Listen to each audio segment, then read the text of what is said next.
This submission pairs a deeply personal reflection on the decline and potential resurrection of melancholic rock music with a thematic study of a specific song's lyrics concerning emotional numbness and the crushing weight of expectation. Integrating the lyrical analysis directly into the cultural commentary creates a more cohesive and compelling narrative about rock's decline. So, diving right into the weakness here, the personal reflection on rock music's melancholic nature is, well, it's currently entirely disconnected from the actual text of the provided lyrics. Yeah, they feel completely separated right now. Exactly. I mean, we have this prose section explicitly detailing the depressing nature of the genre, pointing out that the singer sounds completely defeated and overwhelmed, but the writing never actually analyzes why these specific words resonate. Right. It doesn't explain how the lyrics represent the wider rock movement of that era. Right, exactly. So right now, the lyrics just sort of sit at the bottom of the page like an isolated appendix. They function almost as an afterthought, rather than the actual foundation of the argument. Yeah. We see this massive block of visceral, intense poetry right on the page, with lines repeating phrases like, I've become so numb, I can't feel you there, and feeling so faithless, lost under the surface. Yeah. But the prose just hovers over this poetry from a safe distance. I mean, the core argument being presented is that this specific genre possessed a unique generational power to capture teenage angst and existential dread. Absolutely. But the evidence, the lyrics, and the commentary are essentially living in two different zip codes. The reader is basically forced to do all the heavy lifting of connecting the writer's emotional reflection to the actual text of the song. And you really don't want the reader doing that work. So my suggestion is to weave specific lyrical themes, like the intense pressure to conform or the suffocating feeling of alienation, directly into the broader cultural discussion about why rock resonated so deeply in its prime. Oh, okay, so bringing them right into the paragraphs. Yes. We have to close the gap between the observer and the observed by putting the lyrics to work actively inside the text. I mean, the writer's making a sociological claim about a generation's mental state. And to prove a sociological claim, you need primary sources. Right. In music criticism, the lyrics are your primary source. They need to be the load-bearing walls of the essay, not just, decorative wallpaper. But how does a writer execute that kind of integration seamlessly?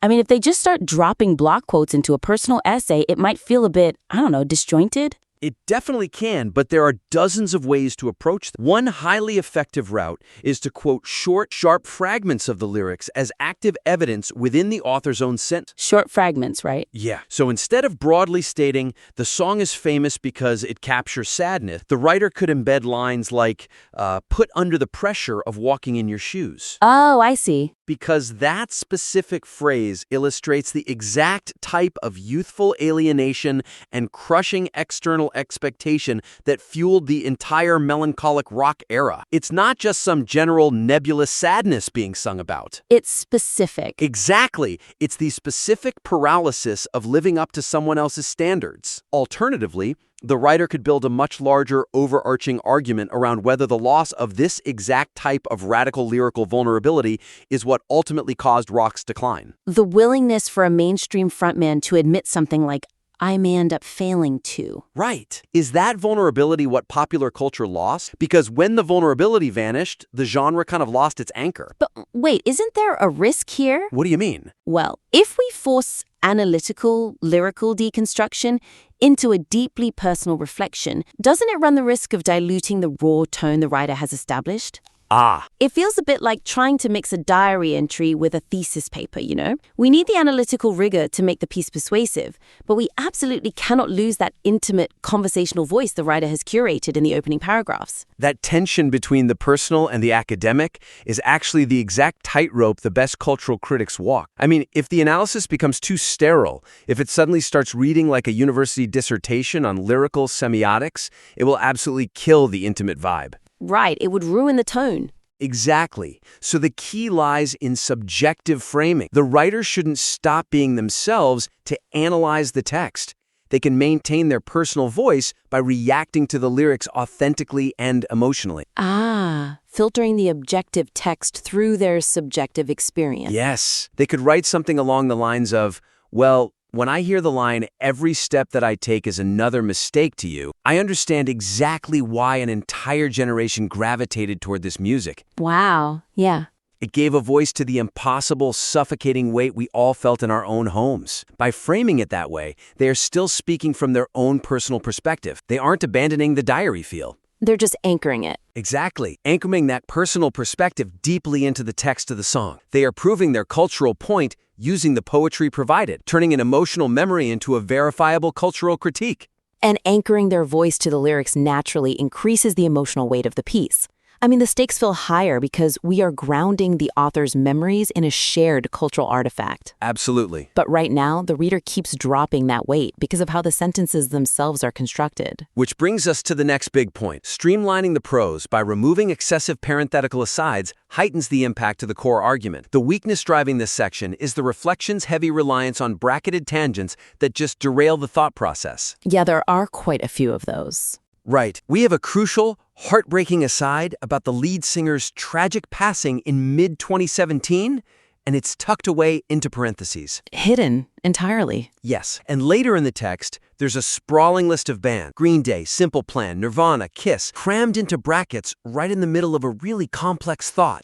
Right, it just breaks the flow. And most jarringly, there was a long parenthetical anecdote about the writer only knowing 2 songs when YouTube first arrived in their country. Yeah, I remember that part. All of this significantly dilutes the emotional weight. It profoundly disrupts the pacing, making the argument read like a stream of consciousness rather than a focused, persuasive essay. Think of parentheticals as potholes on a scenic drive. You have this beautiful, emotionally resonant landscape you're trying to take the reader through, this heavy discussion of musical death and resurrection. Right. Of artists taking their own lives and the cultural void they leave behind. But these brackets force the reader to constantly hit the brakes. Hit the brakes, exactly. The reader is accelerating into a profound thought, and suddenly they hit a pair of brackets detailing the writer's early internet habits. They completely lose the momentum of the emotional journey. Because the psychology of punctuation is incredibly important here. When you put information in parentheses, you are signaling to the reader,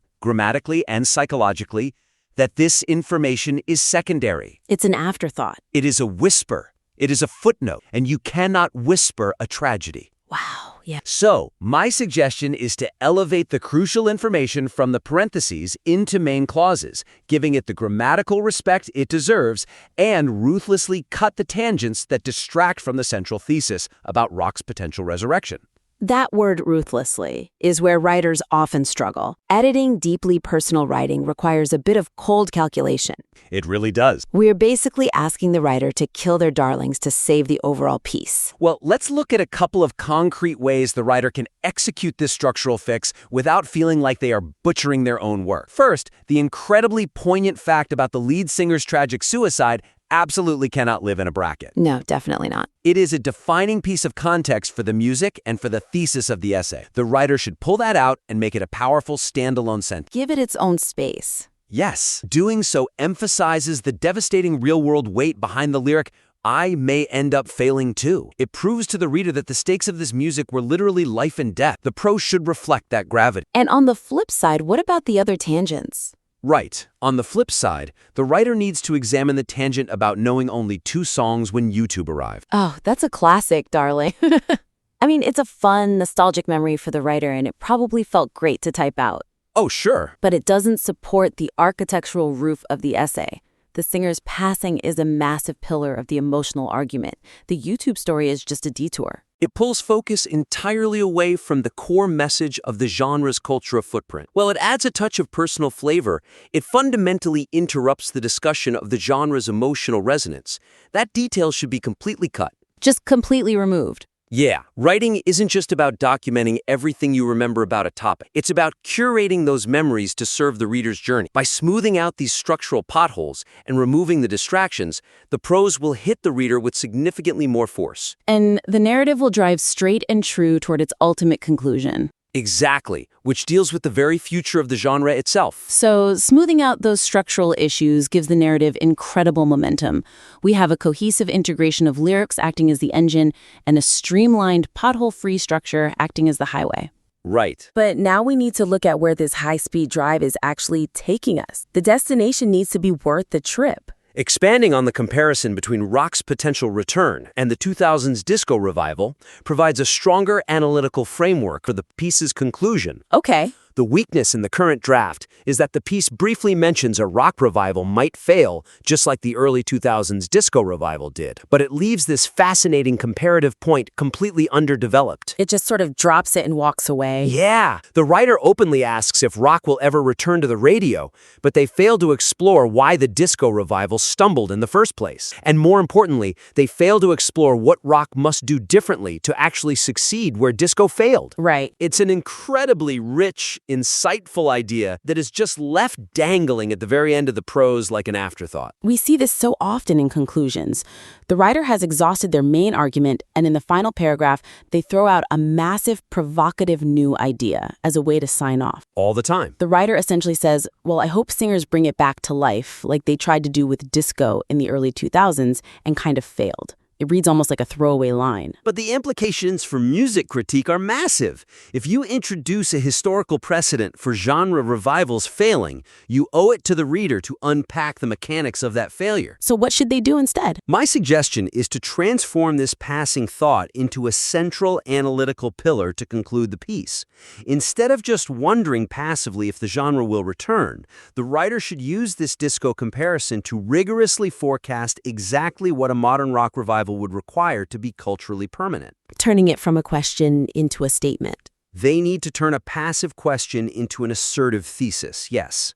The conclusion shouldn't just be a hope for the future, it should be a blueprint. I have to ask about the inherent friction in this comparison, though. Okay. Is there a risk that comparing rock to disco might alienate a reader who sees rock as fundamentally anti-pop? That's a valid concern. I mean, disco, especially the early 2000s revival of it, is often associated with manufactured club aesthetics, heavy synthesizers, and pure escapism. Whereas the rock lyrics we're looking at, I'm tired of being what you want me to be, are violently anti-manufactured. Right, they are rooted in painful introspection. Exactly. So how can the writer frame this comparison so it highlights the underlying mechanics of music trends without falsely equating the genres themselves? The writer must acknowledge that exact tension directly in the text. Comparing the life cycles of the genres does not mean equating their sounds. Oh, I see. Genre life cycles often follow the exact same sociological patterns regardless of what instruments are being played. That makes sense. A genre is born in the underground based on a raw ethos.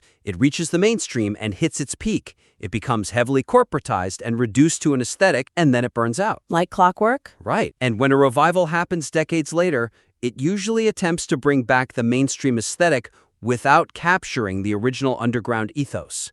That is why revivals fail. So the disco revival of the 2000s brought back the four-on-the-floor beats and the glitter, but it lacked the authentic, marginalized, underground spirit of 1970s disco clubs. It was a costume party. Exactly. And the writer has a tremendous opportunity to use that exact framework. They could analyze what actually made the disco revival stumble, arguing that it was a hollow, nostalgic cash grab devoid of cultural necessity. Yeah, lacking that deeper meaning. Stronger than ever, as the text asks, it cannot just be a nostalgic costume party either. It can't just be an aesthetic. Right, it can't just be a bunch of new bands dressing up in Nirvana flannels, painting their faces like Kiss, and playing loud power chords. The aesthetic is just the surface. Because a rock revival based purely on distorted guitars and screaming is doomed to fail if it doesn't have the soul of the genre backing it up. Exact. For a true rock revival to take hold and actually survive the mainstream cycle, it must maintain the agonizing, painful honesty of feeling so faithless.